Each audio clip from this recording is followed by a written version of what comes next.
आपको कुछ लोग मिल जाएंगे जो कहेंगे अच्छा होता अगर अंग्रेज नहीं जाते, कम से कम हम यूरोप जैसे डेवलप हो गए होते।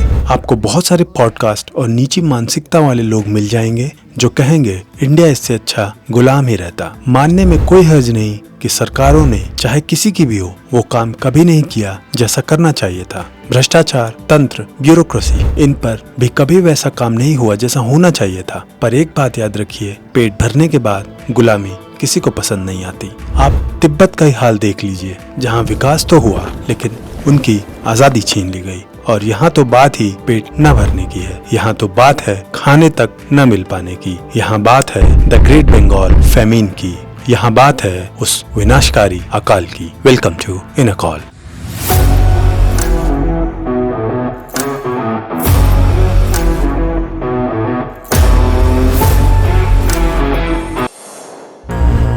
उन्नीस सौ 43-44 का बंगाल का अकाल 20वीं सदी के सबसे भयानक मानवीय संकटों में से एक माना जाता है, जिसमें लगभग 30 लाख लोग मारे गए। बंगाल की स्थानीय भाषा में इसे पंचाशेर मनवंतर यानी बंगाली साल 1350 का अकाल कहा गया। यह अकाल सिर्फ अनाज की कमी की वजह से नहीं था, बल्कि यह कई चीजों को एक साथ खराब हो जाने का नतीजा था। दूसरे विश्व युद्ध का असर, प्राकृतिक झटके, आर्थिक टूट फूट और सबसे महत्वपूर्ण औपनिवेशिक ब्रिटिश प्रशासन की नाकामी। इस घटना ने बंगाल की अर्थव्यवस्था, राजनीति और सामाजिक ढांचे को बुरी तरह से हिला दिया और लाखों लोग हमेशा के लिए गरीब और उजड़ गए। 1943 के अकाल को समझने के लिए हमें कई कारणों को एक साथ देखना पड़ता है। पर्यावरण, बाजार की चालें, ब्रिटिश नीति के गलत फैसले, जिनके घातक मेल ने इस तबाही को जन्म दिया।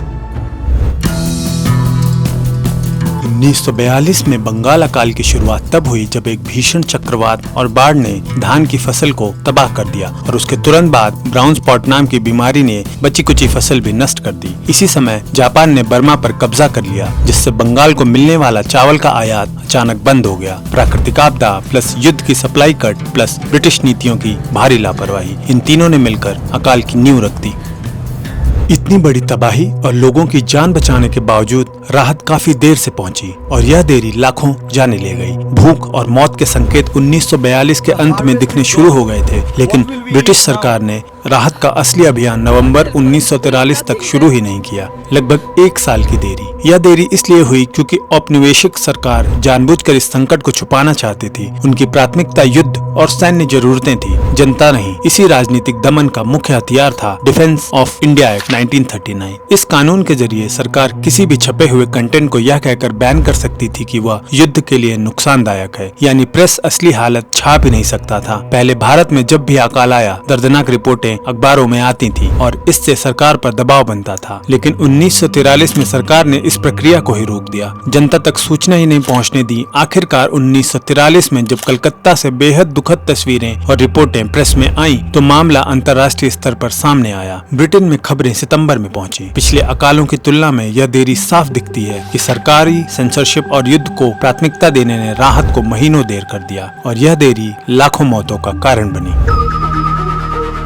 1943 के भयानक हालात अचानक आई प्राकृतिक आपदाओं और युद्ध से जुड़े झटकों के तेज और लगातार पड़ने से बन गए। बंगाल की अर्थव्यवस्था और अनाज की सप्लाई सिस्टम में इनमें से किसी भी झटके को झेलने लायक नहीं थी और जब ये सभी एक साथ आए तो पूरी अर्थव्यवस्था टूट गई। दक्षिण पूर्व एशिया में युद्ध ने बंगाल को सीधे प्रभावित किया। जापान ने मार्च 1942 में रंगून पर कब्जा कर लिया और उसके बाद भारत व सीलोन, आज का श्रीलंका, में आने वाला बर्मा का चावल तुरंत बंद हो गया। बंगाल को मिलने वाले आयातित चावल का लगभग 20% हिस्सा बर्मा से आता था, इसलिए सप्लाई अचानक टूट गई और इसके साथ ही लगभग 5 लाख भारतीय लोग बर्मा से युद्ध से भागकर बंगाल आए। इससे खाने की मांग बढ़ी। ऊपर से बंगाल में सैनिकों की भारी तैनाती से भी अनाज की खपत अचानक बढ़ी। सबसे चौंकाने वाली बात, इतनी कमी के बीच भी बंगाल का चावल कई महीनों तक सीलोन भेजा जाता रहा, जिससे स्थानीय संकट और बिगड़ गया।